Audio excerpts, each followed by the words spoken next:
All right, so let's see. Let me get baby girl back on here. There she is. There she is. I'm back, bitches. I'm back. That's what she just said.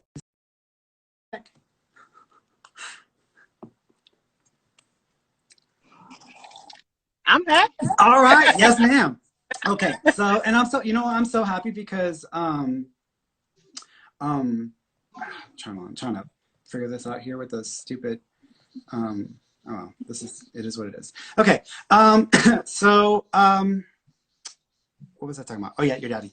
Okay, he is acknowledging. Thank you. He's showing me this. Did you make necklaces for your family, or are y'all planning on making jewelry for in his memory? Because I feel it almost feels like it's a saying. Like I want to wear something that represents or means something like a blessing or something. Do you have something like that where there's like a piece of jewelry or like a necklace that is going to be a blessing or that represents like a blessing to people?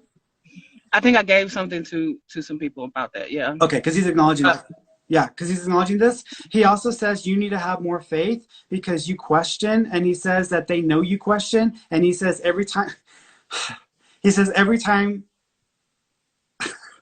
he's funny, every time you question this, he says that there's less food on the buffet table. So he's I like, was about to say a wing fall off, child. so A little feather fall off. that's I'm what he said sorry. when he Yeah. said like there's less food in the buffet table. I was like, girl, I was like, oh the Lord. So he's making jokes now. So he's just laughing about that. He says he was ready to go. He says that he wasn't. Thank you. He's apologizing because I don't know if he wasn't sharing everything that he was experiencing or he was holding some things back. Do y'all know if he was keeping things to himself or he was not sharing everything he was feeling? He always did. He Okay. always did, and he acted out sometimes. So Okay, because he's acknowledging that. He also is apologizing for how he was to your mom when he was younger, because he might have been a bit more aggressive or he might have been harder to deal with. And he says he was just young and stupid and he just didn't know any better, because he's acknowledging that and he wants to thank her for her patience. He also says that she deserved better and he wants her to know that he is so sorry for being a bastard to her. So he's just acknowledging it in that way. So that's the way he's putting it. He also says that the reason why he the reason why he would put her down sometimes or tell her what he did is because he never wanted her to leave her. And if he could just make her feel that way, that she would never leave because he was afraid of losing her. So he's acknowledging that and he's apologizing for that. He also says he promised her he would take care of her or protect her, and he broke his promise to her. So he wants to let her know about that. He also says he tried to tell her this in a dream, and that she may have remembered the dream, but not remember what he was saying or what he was talking about. But he says he was just trying to apologize and to let her know that he is sorry, but that he loves her very, very much. He also says don't pay any attention to rumors. So I don't know, people were making rumors about money owed or money lent or money paid, but there's something about, he says don't pay attention to rumors. So he's acknowledging that as well.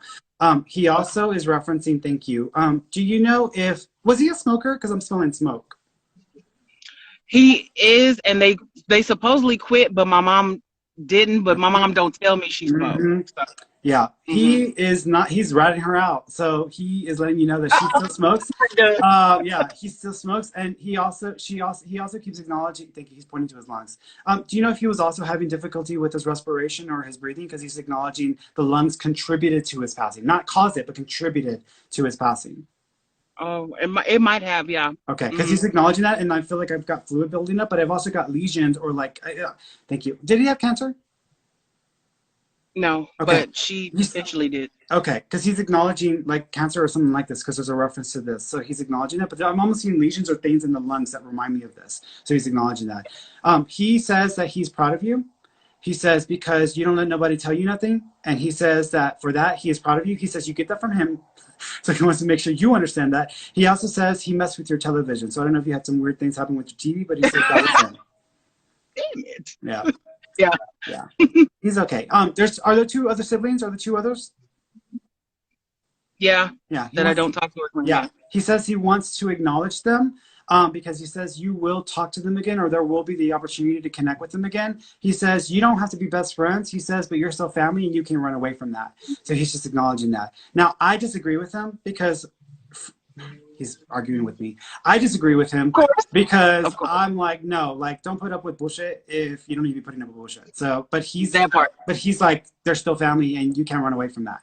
So he's just acknowledging that. But he's wanting you to know that he loves you and he says, thank you, thank you. Thank you for honoring him properly in his passing. So thank you. Okay.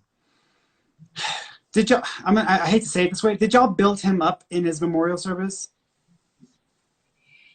I don't feel we did. I think we I think we argued so much that I don't think he realized how much we loved him Okay. until he passed.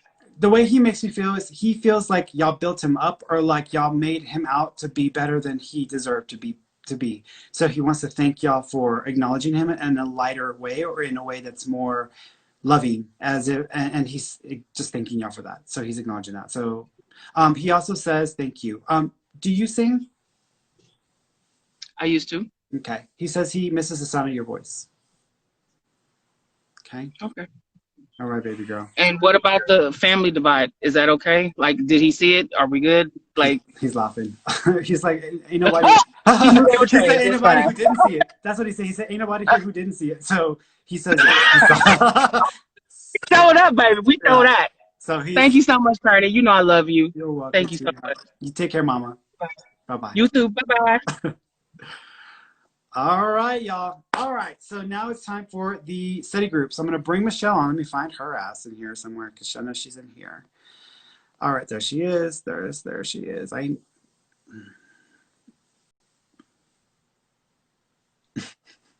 Her ass is Hello. over here. Hey, beautiful. Hello. How are you? I miss you so much.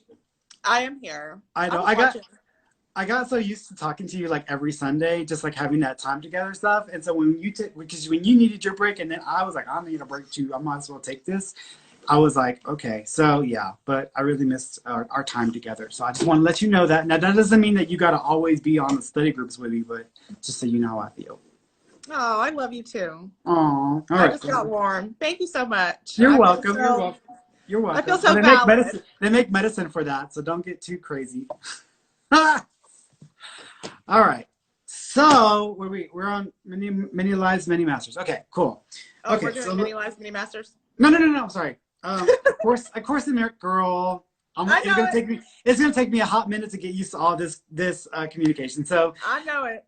All right, everybody. So we are doing our study group now. So the time for readings is over. So if you're tuning in because you want a reading, that time has come and gone. That was in the last hour. We are on a different day today, different page. So if y'all want readings, y'all are gonna have to come back on Friday, because that's when the next session is. So now we are going to start our study group, where we have been going through A Course in Miracles. You see, A Course in Miracles. And so we've been going through the book and discussing different things. For those of you on YouTube and on Facebook, we're going to be doing this every week, because it helps us to basically understand some of the deeper messages and some of the deeper wisdom that are in some of our spiritual books, the best spiritual books of all time, actually, the most popular ones. And the Course in Miracles is one of the ones that is pretty incredible, actually. Did you want to say something before we get started? Oh, hi guys. That's it. No, just maybe y'all pray for me, because second grade is kicking my ass. Yeah. Do you want to tell them what happened on the first day of second grade? Well, the Zoom quit, of course. I mean, it was okay, but I think that was the first day we had that Mars retrograde. So everybody was like, I don't know what's going on. I'm like, I do. It's going to be all right. Okay. So, I mean, it's okay. It's really hectic. And the kids is who I feel for, because they're confused. And the teachers, they're doing too much. So just be considering all of our educators and the kiddos trying to get it together. I think that this is an interesting experiment that's going on, where I think that this is going to be a really great opportunity for people who want to consider different options for like educating their kids, but also this is going to bring up like opportunities for people to reassess how we teach, and how, because if they're not being engaged from home on the computer, they're probably not being engaged at school either. So there may be some gaps that are found here. And also some of these teachers, oh my God, give them credit, because to have to like line up with all of these changes and be like, okay, this is what we're doing now. Like those are some skills. So for those teachers who are still able to get it done and do it the way it needs to be done, kudos to y'all. Absolutely. Okay. All right, guys. So we are on page. So the version of A Course in Miracles that that we are reading for our study group is not the first or the official version of it, because I got that one, which is also thick as hell, by the way. But I didn't feel like it was acknowledging some very important things. And Helen Schumann, she's the one who wrote the book, or she channeled the book.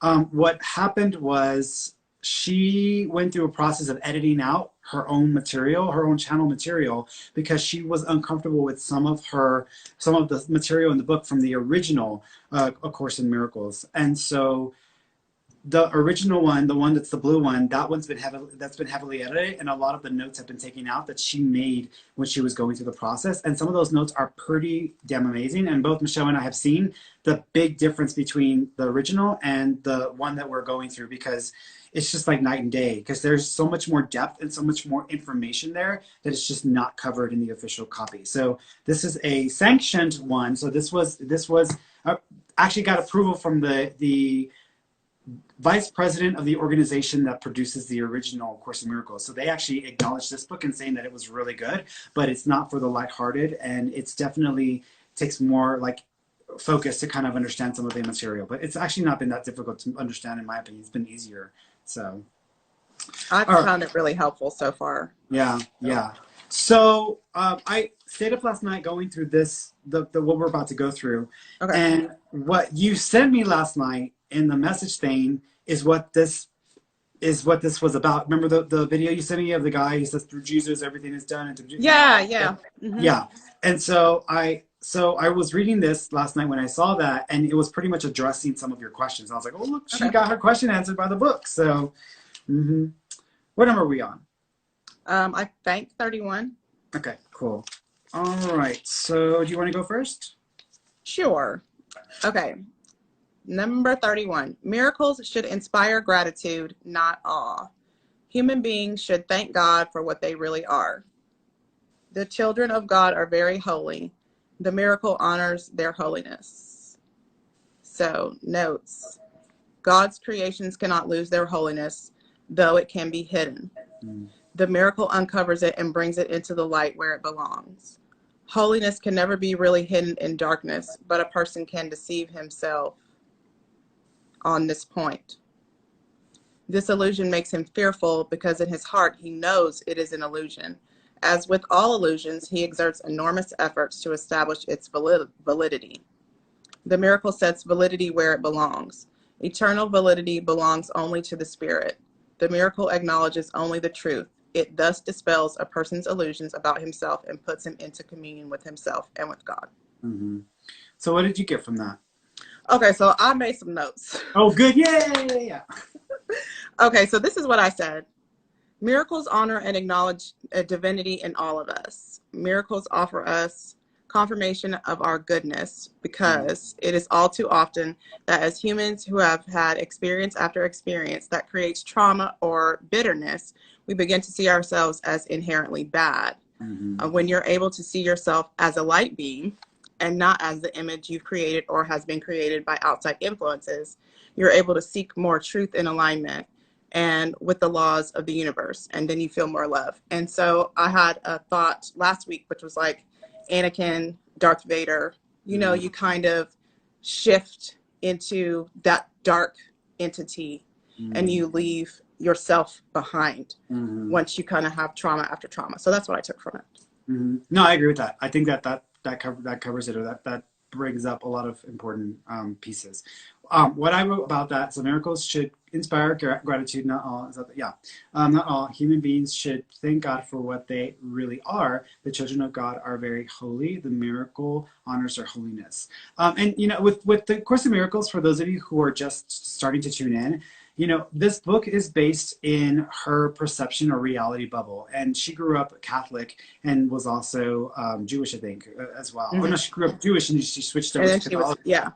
And then she went into atheism. She was a psychiatrist or psychotherapist. And so everything is coming through her like filter system. So like whatever she was raised understanding, knowing, it's all going to get processed through that. But these words, these titles, these things that she's sharing are just representations of energy. It's just a a way of calling out a piece of energy or form of energy. So what I wrote was, what I took away from that is that love and alignment should bring up appreciation, not just the feeling of magic and extraordinary experiences. In other words, people, especially with like law of attraction, they get so hooked on magic and extraordinary experiences. Like, I want to see something happen that's never happened before. I want to have some extraordinary experiences. Like, that's great, but the miracle, love and alignment shouldn't be about that. You shouldn't be trying to practice alignment or practice because you want to see these magical things happen. You should practice love and alignment because they bring you closer to your connection with source, and they also allow you to appreciate the creation as it is. It's not about what you can get, it's about participating and being a participant within this like universe in this world as a physical construct. So but people's obsession with the law of attraction versus just appreciation for its process in their experiences through alignment work. So that's what I was just referencing. You can't erase our divinity, just ignore it and hide it through embracing an alignment with fear and conditioning, which is what you were talking about with Darth Vader, with Anakin and Darth Vader, where it's two sides of the same coin. And in order for him, and he had the opportunity in the movie, for those of you who haven't seen the movie, he had the opportunity to use his capacity and power for light and for goodness, and instead he chose the darkness because it was just so intoxicating for him, and he got caught up in his anger and rage and feelings of betrayal. So he chose the direction he was going to take that power. We all have that ability. We all have the ability to choose whether we're going to use our power as divine beings in this form for a force of love in this world and kindness, or we're going to use it for a force of destruction and divisiveness and fear. And someone had asked me, actually the Dear Ferny question of the week, someone had asked me, like, how can you tell if something is coming from the light or from the darkness? How can you tell if you're not being deceived by like the devil or Satan or whatever? And I was like, first of all, the devil doesn't speak the language of love. The devil doesn't know what love is. The devil is so disconnected from the force of love.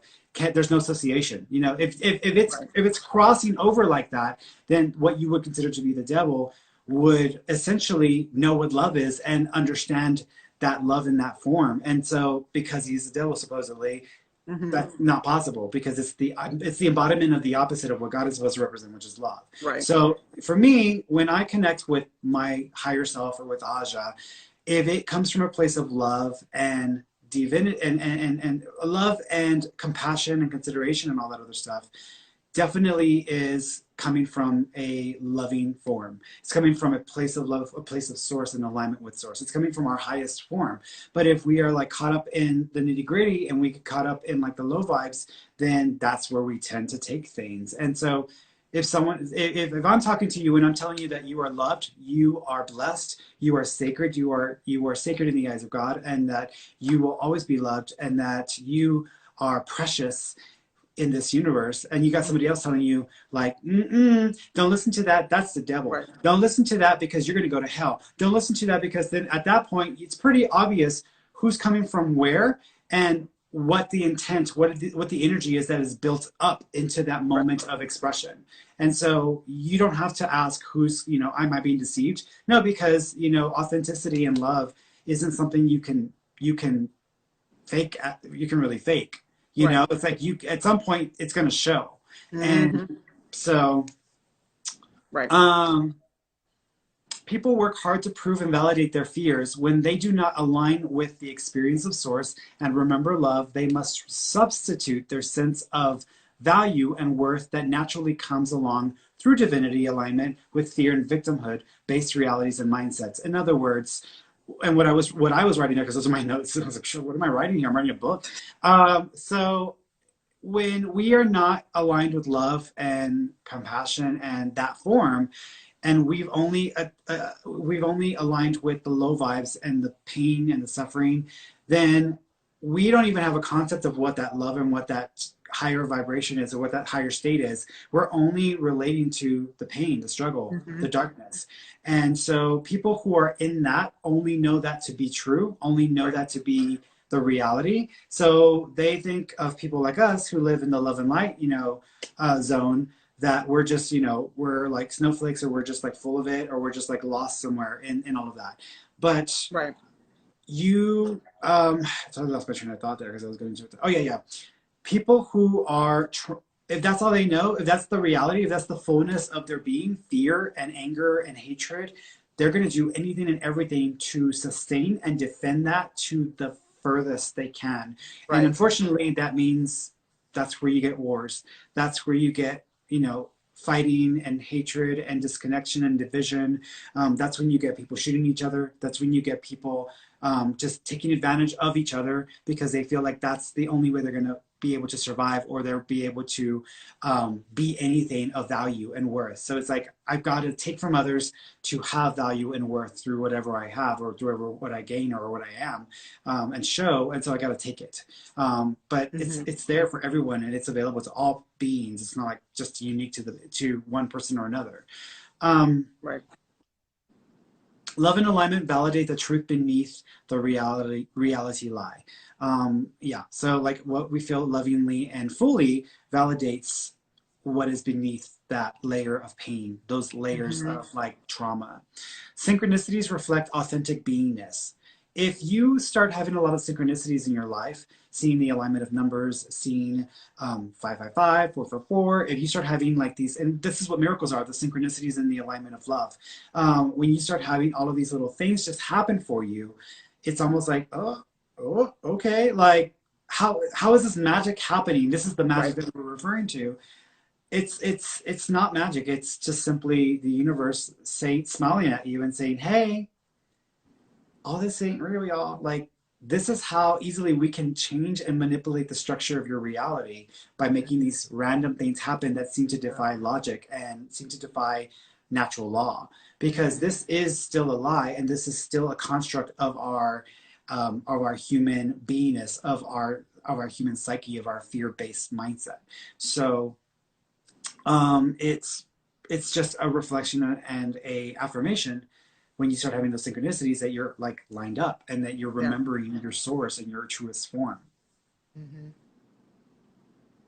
The Christ mindset beingness example is a form and a tool of alignment. Through Christ, saying is misunderstood and confusing people. So and this is what we were talking about last night and what you were referring, like, is he talking about like you got to get saved or there's only through Jesus? And I was like, no. Like the way I see it. So I think along the way, people got really confused who did not understand what was being said and what points were being made. If you would consider that there at some point in history was this person named Jesus, I call him Yeshua, who lived in a time where he was not happy with the status quo.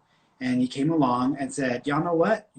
We're all stupid sheep. Like, we're following along this trajectory. We're following along all these beliefs. And this isn't working for us. And this isn't helping us becoming more loving human beings. And we're helping our lives in our world. And we're being taken advantage of by those in power and those who are running the church. So he educated himself. He went away for a little while, came back educated, knowing all these ideas and philosophies from the Eastern cultures. And he started trying to teach people, hey, this is what you need to this is what you need to do to get woke. This is what you need to do to get lined up. This is what you do to remember your divinity. Let me be the example to you because I've been able to do this myself. Let me be the example. So use me as an example to help yourselves get woke, to help yourselves remember your divinity and your connection to source and the value that you bring and that you are. And so people took that and then they were like, through Christ, all things are possible through Christ. And they actually literally took it as through Christ. And you have to remember that when these sayings and these ideas were showing up, most of the populations back in the day were illiterate. They didn't understand how to read. They couldn't read. There were only so many Bibles in print, and only the clergy and the church leaders would read. And there were only few Bibles. They were expensive things. They were not they weren't Amazon. So people didn't know how to read, right? They didn't even know how to write a letter or their own name out. That's how illiterate people were. So when people were told through Christ all things are possible, or using those examples, they took it literally, like, through Christ. Like, oh, he's the man. I got to line up with this fool because he's going to help me get to where I want to get to. And so they took it so literally that they built an entire religion around the idea that only through accepting and acknowledging this savior and this being, suddenly becoming a being instead of a man, only through this can I achieve my goals? Can I get to where I want to get to? Right. And that's where the misunderstanding happened, because he was like, stop following the church, stop letting people tell you what to do, stop, stop, ask questions, learn, and use me as the example, because this is what I've learned. And people were like, oh, okay. But then, just a few generations later, I have to go through this person, because I can't get to this, or I can't achieve, prosperity unless I go through Christ. And that's where people got lost in all that bullshit. Well, so when you were showing me that video last night, and the guy was saying, through the person of Christ, the wording person of Christ, because he called Christ a person, which means in that moment he was acknowledging Christ as a being, a human being, not necessarily as like the only one and only Savior, right? Yeah. And so this is where the confusion happened, because I think there was a very unique form of the wording that he used, but people who maybe follow him may not have understood what he was meaning by that, unless he just misspoke and he actually was meaning what we were going back and forth on this morning, where he's saying you got to go through Christ, you can't get nowhere without Christ. But it's the so when I wrote the Christ mindset beingness is an example. Example is a form and a tool of alignment through Christ saying is misunderstood and confusing people. So I wrote that last night, and I was like, okay. And so I even talked to Sylvia Brown last night, because me and Sylvia go back, right? So I was talking to her in my head, and I was like, girl, no wonder you were so into Jesus, because it wasn't that you were obsessed with the person of Christ. You were obsessed with the process Christ produced for people to use to move forward in their own ascension and their own expansion and their own remembrance of divinity and their own enlightenment. So I told her, I was like, now I get why you were so obsessed with Christ, because, that for you was a tool to achieve this feeling of love and compassion and the higher vibratory state. Right. Fast forward to, I had my sessions earlier with clients, and one of my clients, at one point they said, I had a dream about Sylvia Brown last night. And I was like, oh, okay. She's like, yeah. And I feel like I needed to tell you. I was like, okay. So she's like, Sylvia told me that, my belief in Jesus is wavering, and then I need to use Jesus to get to where I want to get to. Right. And then she told me something else, but I don't remember, but I felt like I needed to tell you. I was like, girl, I was like, she basically responded through this lady to me, like what I was telling her last night. So I was like, okay, Sylvia, we're all right, girl. But but I understand now the obsession, because some people are just confused about what Christ represents, and some people, they actually understand the depth of what he represented, not necessarily of what he was for them personally. And I think that's where people get caught up in that. Purifying of the spirit versus human mindset construct holds the value and represents true healing. Spirit purification is experienced independently of mental purification, which requires atonement, karmic balance, and release. And that was part of the last note, I think, when we saw that. So in other words, purifying the spirit is different from purifying the human mind. The spirit isn't requiring of healing, because the spirit is whole. There's nothing taken away from the spirit being. It's just the remembrance of what is true and what is authentic to our nature as divine beings. The human mind does require healing, and because it's created all of these layers of trauma and pain, that is where you must atone. That is what you have to work to kind of reach a level of atonement and be at peace with what has occurred in your life and what has happened in the past. So that's where the work is. But the spirit doesn't require all that. The spirit by nature is already whole and full. It just needs to remember who we really are. And that's where it gets tricky. And for me, remembering who I am and working in supporting that version of my reality has naturally helped me to atone for the mental conditioning and trauma of my life. So it's almost like you can actually get further along by just focusing on one. The other one will just happen naturally, or be like a after effect. I agree. Do you feel like when you were working on your spiritual path, or you were trying to build yourself up, there has been this shift around some of the traumas or some of the painful experiences that you've gone through? A shift of what, in what way you mean? As far as Like, like, you know, remembering your divinity, aligning with the idealism that you are divine, you are a God being in form. mhm. Has that done anything to help you to move past some of your own personal human pains faster or more effectively? Well, yeah. I mean, I think that's the point, because that was really the reason why I went that way, was Yeah. because I was trying to seek to soothe that, because I knew that is what was limiting me. Yeah. So in order to do that, you kind of, you can't really do one without the other, Yeah. you know. Hmm. So there are a lot of people who are like, well, I want to heal, but you have to be able to, like I always say, redefine yourself or refine yourself Hmm. so that you can put roots down as this better, more improved version of that same person, because you couldn't be who you are now without it. But I Hmm. mean, it's a lot easier to look at life in the past when you realize that you're not bad. You Hmm. just were, you know. Yeah. Yeah. It's, I think remembering that you're not an evil person and that the way people made you feel is so liberating. Mm-hmm. Because when people tried to tell me I was an abomination because my mother was my father's mistress. I was born out of Mm-hmm. wedlock. I was, I'm gay, and then I'm also a psychic medium. So I'm all kinds of abomination.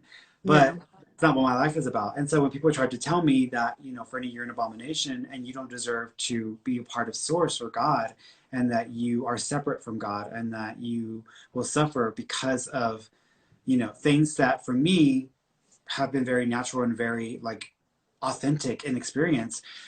For me, the part of me inside that heard that and said, "Oh no, bitch," I just remembered who I was, and that Yeah. is untrue. And it felt like there's a feeling of like that's not true.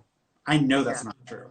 And so when I asked for my answers and I went looking, that's when you start to reveal yourself to yourself, right? And you Right. start to like acknowledge your own divinity in a little piece at a time. Right. And that's why I think it's important for you to redefine, because then you are the one that says, this Mm. is who I am. Whatever anybody else has said about me doesn't have to be true. Yeah. You know, because even if people tell you or project things onto you that make you feel triggered, you don't have to own that, you Yeah. know, because really that belongs to the other party. It doesn't even belong to you. Yeah. Hmm. And we tend to line up with the energy that others are throwing at us, and then Hmm. we start to like engage with that. But Right. that's because we've forgotten who we are in that Hmm. moment. Which I mean, I know I do it every day. I forget sometimes who I am and what Yeah. I'm about. And I mean, it's human life. Ain't no fucking. I think that's really important though, because I think people look at somebody like you or somebody like me and they're like, man, I really wish that I could be like that. We have to do this work every day. Yeah. You know, like you can't just one day be like, okay, I'm different. Like it's Mhm. like a regular thing that you have to work on consistently. Yeah. It's That's what growth is. Like I Yeah. was saying, like I work by the phases of the moon because I look at where I'm trying to improve and then I do the work that I need to do to improve in those places. That's self-improvement. That's Hmm. growth, you know? Mm. Mm. 32. So Christ inspires all miracles, which again, the word Christ is a representative of the higher beingness that Hmm. is what we understand as Christ. Inspires all miracles, which are essentially intercessions. They intercede for a person's holiness and make him holy. They place him beyond the physical laws and raise him into the sphere and celestial order. In this order, he is perfect. And then she goes into some notes here, which we'll go into in a second.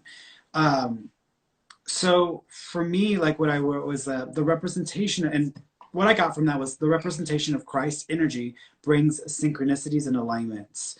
The symbol is a tool. The symbol of Christ is a tool that engages within the world reality structure and acts on behalf of one's own divine nature to change and affect reality. In this use, the symbol and energy is perfect in reflection of source. This is why the use of tools and people as facilitators for one's own force and power is beneficial. Like a life coach facilitating one's own potential, Christ was a divine life coach that inspired and allowed people to achieve their own divinity through the Right. symbolism he represented, you know? Yes. Yes. Mm. Okay, so I wrote, to me, Christ just equals love. When I consider that energy, I'm like, that is all encompassing love. I mean, the man was out there just hustling, slanging Mm-hmm. love and peace everywhere. So, and then I have a word here. I scrabbled it, so I don't know what it says. But I said I took from Girl Esther, where I said it just means that your inner being is never out of alignment. Mm-hmm. It's the humanity and that ego and lack of self-acceptance and love that make you feel powerless. Mm-hmm. That, you know, that when you say that, when you're talking about that, like it almost reminds me of, like, for example, the idea of the aura and the chakras. Because I have people who come to me and they're like, my chakras are misaligned and this is why this is happening in my life. And I'm like, no, no, baby girl, your ass backwards. This is happening in your life. That's why your chakras misaligned. And they're like, wait, what? And I was like, yeah, exactly. Because what this does is this takes the power away from the chakra being the source of the issue, and it puts it right back into your hands because you're responsible for this. And I had a client who she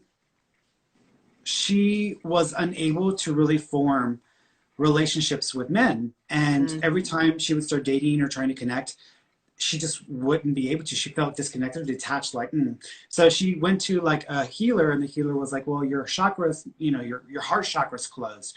And so I need to open it for you. And so she's like, okay, So the healer opened her chakra, her heart chakra. And after that, she was expecting for herself to be able to like automatically line up with that energy and to be able to have these relationships. And I was like, okay, so you played in the mud and you went inside and you cried to mama and said, mama, I played in the mud, I'm dirty. Okay, baby girl, let me wash you up, let me get you cleaned up. Okay. And you're clean, and then you go back into the mud, and then you're crying that you keep getting muddy. Well, yeah, because you keep aligning yourself with your mindset around males and relationships, which means there's something in your past that you haven't resolved, that you haven't atoned for, that you are holding within yourself, and it holds so much power, it's shut you down. If you want your heart chakra to just open up, then open up your heart and yourself to people. Be more vulnerable. Be more willing to take the risk in love, because not everyone is going to hurt you. And I think that was the hard part, because she's like, but everybody that I've opened my heart up to has hurt me. And I was like, yeah, because you are not willing to accept the vulnerability and the risk that comes along with this. Is what Christ said when he said, when someone slaps you, turn the other cheek. And then, I'll use myself as an example of this. I truly believe in helping people and giving people opportunities and trying to allow them to do for themselves what they want to do. And by doing that, I will support them in that. But at the same time, if there's something that they can do for me, reaching that potential or that then so be it. So I had a guy here in Santa Fe. This was a few months back. There was a guy who he was working for the Instacart app. And so when he arrived one day, he was one of our shoppers, and this was back before COVID. He brought our groceries in, and this is like a gay guy, and he was like, kind of like he had this like kind of like attitude or whatever. Yeah. But because it was family, I was like, I want to help you, like, to feel supported by your own community, right? And so when COVID started, he just happened to do one of our deliveries, and I was like, hey, would you be open to being one of our personal shoppers? Because when I was in Houston, I had a personal shopper who would go to the grocery store for me because I didn't like going to the store. It was too stressful and too much anxiety. So, and I enjoyed that process because it saved me time and it made it easier for me. Would you be willing to like be my personal shopper to go to stores that are not part of the Instacart app for us? Yeah, he was down for it. I was like, cool. And so I know they don't make that much money on Instacart. So I was like, I will pay you more than what you're going to make in Instacart, because you have to pay them fees and all these other, stuff. So I was like, I will pay you more than that. So don't worry. So we agreed on what he would earn. And I said, every time you go to a store, you stop someplace, this is what I'm going to pay you. Cool. So we had that arrangement for about 2 months. We had that arrangement. It was going very well. And he seemed to benefit and appreciate this. And like a friend of mine, when Corona was happening, a friend of mine sent me some like medical grade masks because she's like, here, I don't know if you have any, but I'm gonna send you a couple of them. Thanks. It's just she sent me 4, and I gave him. I said, here, I'm gonna leave 2 masks for you and your partner because so you can have a mask. And so I gave him 2 of the 4 masks. You know, and my partner was, you know, it's like, don't give all our masks away. We might, you know. And I was like, no, because I'm like, you know. I gotta help this guy. Like I may be the only way he might be able to prevent this. So, for himself, but he appreciated that. And like I said, I took really good care of him. And fast forward, the last time we engaged with each other, he was doing a grocery run for me. And some stuff went down. But basically he just ran off with $500 and never heard from him again. Even though we had an understanding that there was going to be a certain thing that was going to happen with the 500 for the grocery run. So at that point, you know, it was heartbreaking because here I am. I got to know this person. I was investing in them. I was trying to give him opportunities to not have to work at just Instacart and be paid a fraction of what he can make. I was like, you could do this and this works for you and I'm not going to be stressing you out. I'm just going to, you know, you're going to just be working for me. And so it was heartbreaking because I trusted a human being. I gave them that opportunity and I allowed them in and they hurt me and they took from me. And so when I think about it, which it still comes up from time to time, when I think about it, my heart breaks a little bit and it breaks my heart. Actually, Ed and I were talking about it earlier today where he said, every time I think about it, I just get upset. And I was like, I know. But I was like, look, blessed that we are that that's not going to break me. That $500 isn't going to break me because, you know, we were able to get around that and we were able to work around that. But it's still a lot of money. And for some people, that's like 2 months, 3 months worth of groceries right there. Right.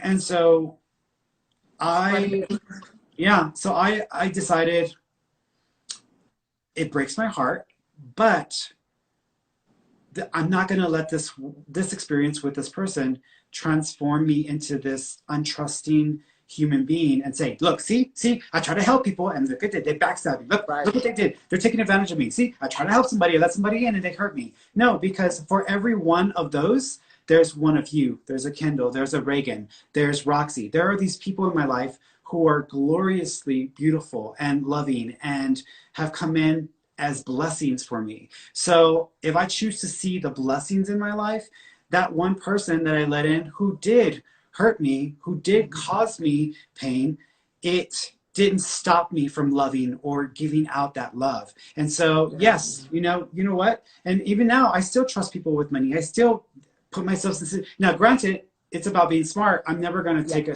personal shopper outside of Instacart again. However, with that being said, that's not going to stop me from trusting people or from believing in people's better nature because I honestly and authentically believe that we are all divine beings. And I have to prove to myself that we are divine beings by being divine being to everyone as well, by loving everyone, by having integrity in the way I'm going to be with everybody. So I have to put that out, but I expect it back. And there are plenty of you who are bringing it back into my life. So this one person isn't going to disrupt that flow and that union and unity with Christ and with God in my mind.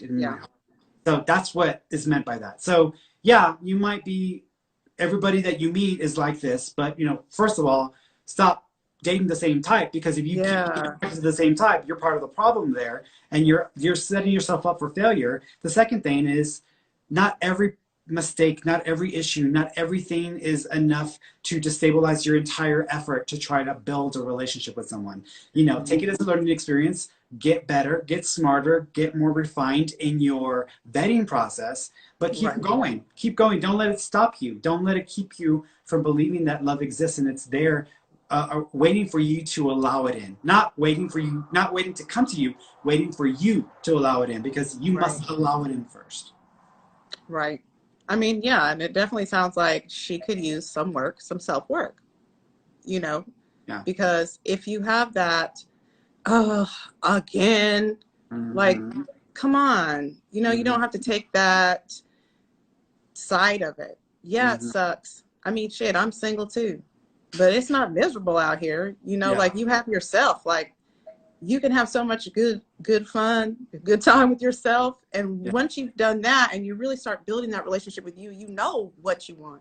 You know what's going to work for you. And whenever the thing that you used to fall for every time shows up, you won't do that again. Right. Right. And then being single is not the worst thing in the world. I mean, sometimes it's a time of reflection. Sometimes it's a time of assessing yourself and looking at yourself. Because if you haven't even taken one, you know, day, hour, year, if you haven't taken time in your life to look at yourself and who you are, and you're only trying to find a sense of gratification and of, joy from being with someone, then you're already screwed to begin with, because it ain't gonna take very much for you to fall apart when something ain't Right. Yeah, if your only satisfaction is like, find some things in your present life to find joy in. That's really what helped me. I was like, what is it that I can do today, right now, to feel joy? And even though my kids are outside the door right now trying to have an argument, I love them. I find joy in spending time with them. I find joy in my music, in writing, and doing creative projects. So there are more things than just relationships. And I think that society places a lot of emphasis on that. And if you're single, then you're tainted and you're an old school spinster. No, you know? Yeah. Synchronicity alignment. Oh, did I already read 32? Yeah, I already read 32. The notes. We didn't read the notes yet. The spirit never loses its communion with God. Only the mind needs atonement, which is what we've been talking about. The miracle joins in the atonement of Christ by placing the mind in the service of the spirit. This establishes the proper function of mind and abolishes its errors. So, what did you get from that? Did you write notes on the 32? First of all, yeah, that's the one I read where I said your lack of self-acceptance and heavy ego make you feel powerless. Yeah. So, and I think I wrote it somewhere else here, because I think she kind of talked about the same thing here for like 33. Yeah, so she's going into like a circular pattern of repeating, which is fine, because some people, they just need to read something like over and over and over again. Because I felt like when I was writing out my notes, I was like, I just said this. So I was like doing that as well. I also put down, we are divine. We are always divine. It is our minds. Yeah. We are always divine. It's our mind constructs, ideas, and conditioning that needs to change to allow for resolution. Miracles assist and represent the healing and the recovery of human form and conditioning. I can attest to this myself, because the more, I'm always having alignments and all kinds of shit just happening in my life. Getting free stuff in the mail from Amazon, getting free this, getting free. I mean, literally like getting all kinds of stuff. And it's just because I'm aligned to these things to happen to me. And so when I get these alignments and these, reminders of how we are way more than what we think we are when we look in the mirror, it shifts something in the pain I had growing up, where it just kind of like, that wasn't that big. I mean, it was painful to go through, but like, I get it. Like, it was just a lesson. It's almost like I went through the first grade, and the first grade was awful. And I had to sit next to this little girl. She's always poking her nose. It was just awful. And then you still talking about the first grade when you in college. Like, that's what people do. Guilty. And I'm like, you done went to like 15 grades before you and you still stuck in the first grade, because it's that sense of like, there's something about that you just don't accept, and you refuse to accept that you should have ever gone through that. So it's almost like it's a slap across your face from the universe that, you're not worthy of love, or you deserve pain or suffering or whatever. And it's the attachment to that. And but when you realize, like, I'm just this being that is learning and growing and evolving, and I needed to go through all of these grades and all of these courses and all of these classes, because without them I wouldn't have been able to achieve this degree or this thing that I needed. And so I think that's where people get a little bit, they don't realize that when you see it in perspective, you appreciate all of those things, even the painful things. I wouldn't want to go through it again, but I mean, you appreciate it. Right. It's about reframing, like, try to look at it exactly, like, go into it, slice it open and see where the silver lining is, or where the positive is. What's your strength from that? Like, people are married to their trauma. They're married to their victimhood. No, like, it is keeping you stuck in the mud. You'll never fly like that. Yeah. Mm-hmm. You want to read the next one? Yeah, but how much time do you have? Because I know you started at 9, right? We got Or you started about after 9, 6, huh? yeah, we got about 7 or 8 minutes, I think. Okay, so 33. Miracles honor a person because he is lovable. Dave, you want to read the notes first, or you want to read your notes first? No, go ahead and read the Oh, notes. okay. They dispel his illusions about himself and perceive the light in him. They thus atone for his errors by freeing him from his nightmares about himself. They release him from a prison in which he has imprisoned himself, the mud. By freeing his mind from illusions, they restore him to his right mind and place him at the feet of Jesus. Mm-hmm. The mind can be possessed by illusions, but the spirit is eternally free. If a mind expresses without love, it can make an empty shell. This can be possessed by evil thoughts, but atonement restores the mind to its proper place. Unless there is emptiness, there is no danger, and emptiness is a false creation. The mind that serves the spirit is invulnerable. What you get from that? Okay. So I say miracles allow you to feel the vibration of free love. And once you feel this, then you start to seek experiences that create more of that for you. And negative thoughts of others and one's present status will keep them tethered to the darkness, is what I said. Mm-hmm. So, and it is a choice, right? When it comes down to that, that's a choice, because to choose to think about the negativity or the pain, which again, I use the guy that that because it's a breaking of my heart in Right. someone that I saw light in, who chose their own darkness over the opportunity of experiencing light in another form. And that doesn't mean he's evil or he's, he must be destroyed. It just means that is the decision he made. And so when I feel it, it hurts. But then I tell myself, Ferny, okay, that's fine. But do you want to keep reliving this pain? Because it's not going to do anything for you. And there will be an atonement of this in some way and in some form in your life. And you will be given opportunities to not only receive back what you lost, but then you'll have enough of it to give away as well. Right. So, and I'm like, okay, then that's how I'm going to choose to see it. And so that's what I choose instead, is I will be blessed in a way where I will receive the blessing of this, but also be able to give it to somebody else as well. So it's almost like a double makeup. But it's a choice. It is. And it's easier to choose what you've known than to do something different. Yeah. And that's my personal experience, because like I said, every day I'm like, no, I choose to see it from a broader perspective and to not have a rage attack when my kids come to the door while I'm trying to do it live, you know? Right. Well, and some days are, this is the work. Some days are easier than others. Some days I am this constant stream of patience and okay. And then there are some days where I'm just like, no, motherfucker, I ain't dealing with this today. Like, I'm not there, and I know I'm not there, and I'm not even gonna try to pretend like I'm above it, because it's one of them days. But it's the constant choice to want to have more of the at peace days where I'm like, okay, than these other days that are few and far between. Once you get used to conditioning yourself to being that way, it's why.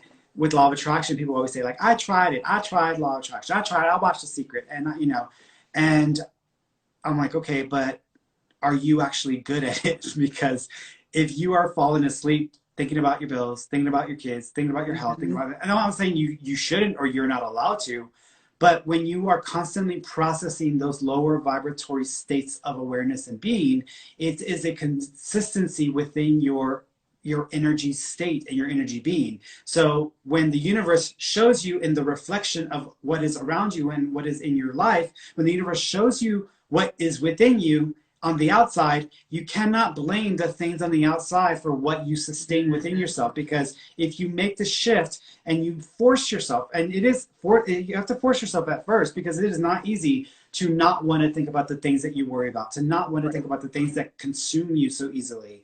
When you choose to not give into that, then that becomes your new state of being. And it usually takes, from my experience, it takes 30 days to kind of make it a habit. It takes 30 to 90 days to see it reflected in the universe around you, because there's a delay factor that happens here. And so we don't always get to see things right away. So,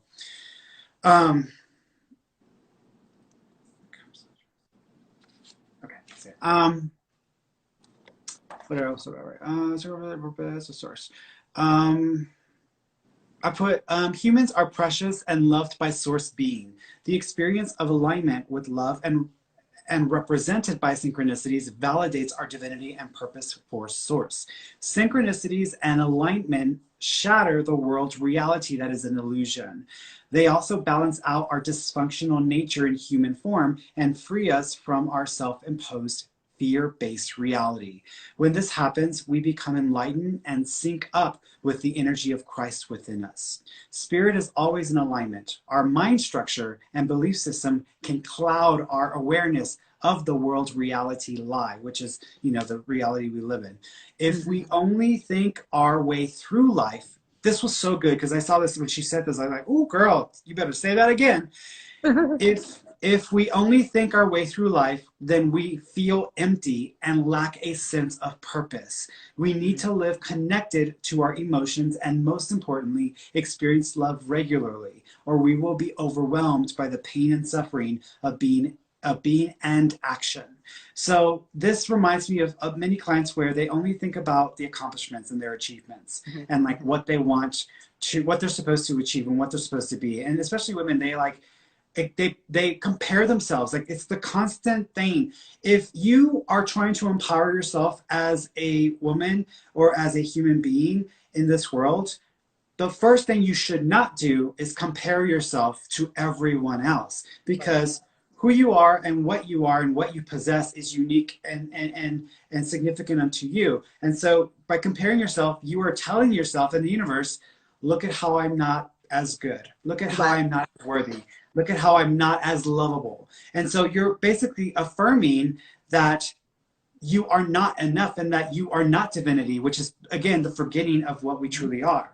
So by comparing yourself, by looking at and thinking your way, like, when will I achieve this? When will I achieve that? And I'm like, yeah, I'm gonna need you to stop, and I'm gonna need you to like think about love and think about experiencing life for a change, and take a moment to like enjoy and have a moment of joy in your life, because you're gonna get to the end of this road. Trust me, you will not be happy with who you are or what you're about, and you're gonna feel empty as shit. You will be a shell of emptiness. So you better figure it out before you get to that end, because if not, you will not appreciate all that you have done into getting there. So you better live in the moment and be present with your emotional state. And I think that's where people miss it, because they don't understand the value of love. They don't understand the value and the importance of, being human and living from the full faceted form of humanity. Not just like, I gotta be successful, I gotta achieve this, I gotta be rich, I gotta do this, I gotta be that. And I'm like, okay, but when you get there, it ain't gonna be fun and ain't gonna be happy. And I'm like, Yeah, absolutely. And I think, again, that goes back to society, because having been a woman like that and feeling like, well, when am I gonna have? When am I gonna have? That you're just lacking so hard. Like, that's all you do. And you can be powerful and law of attraction-esque in that way, but all that's coming is from that vibration. So then that just affirms what you thought. I know I'm not going to be shit because look at this right here. But it's all in the choice that you make and how you use your brain. Exactly. The last piece of note, because we're running out of time. Coming to peace within ourselves, with our life, and healing helps us reconnect with our experience in divinity. The emptiness in purpose and self-awareness is a danger to us in physical form. If you mentally work from a place of honoring our divinity in alignment and through synchronicities, then we are protected from lower states of reality. And this is what I tell clients, like when they're like, I'm psychic or I'm a sensitive and like I don't want to open up or I'm afraid of being hurt or whatever. I'm like, yeah, because you don't know who you are or what you're about. You're missing the awareness that you are a powerful being and your intention is enough. You have the right. And I was telling the client, because I was training her, I said, because she kept getting spirits showing up, trying to talk to her while she was doing the exercises. And I said, you need to tell them to back the fuck off, because you do not know who you are in all of this. And you have a right to yourself in this moment. And they will have to honor your choices and honor your boundaries. So tell them to back off and to get the hell away. They can come back when you're ready to receive them. And by having that sense of like, this is who I am, this is what I'm about, and this is what I choose, the world will align to that. But you have to know yourself in that authentically. If you don't mean it authentically, if you don't know your power authentically, you are subject to the universal forces of pain and suffering that are the norm here in this reality. So, Right. all right, guys, we're out of time. So we will see y'all on next week. Bye.